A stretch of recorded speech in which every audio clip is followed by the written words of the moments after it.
Pinagpupulo ngayon ng PDEA at ng mga kinatawan ng transport sector ang paraan ng pagsasagawa ng random drug testing para sa mga driver ng pampublikong sasakyan. May ulat on the spot si Steve Dailisan. Steve? Daffy, bilang pagpapakita nga ng magandang halimbawa, pinangunahan ng mga transport leaders yung pagsailalim sa voluntary drug testing na isinagawa naman ng Philippine Drug Enforcement Agency o PDEA ngayong araw. Pero ito kasi para masiguro yung kaligtasan ng mga pasahero mula sa kamay ng mga tsuper dahil sa sunod-sunod na aksidente kinasangkutan ng mga pampublikong sasakyan na kumitil ng daang buhay.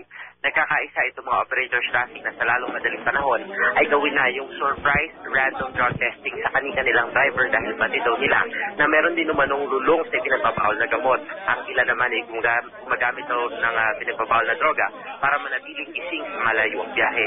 Ang aking alalahanin na lamang itong mga transport leaders traffic ay kung sino yung sasagot sa gastos. Dapat daw kasi yung gobyerno yung sumagot sa gastusin ng drug testing dahil magiging gastusin na naman daw ito sa mga tsuper. Nasa 300 hanggang 350 pesos yung bayad sa drug testing sa kasalukuyan.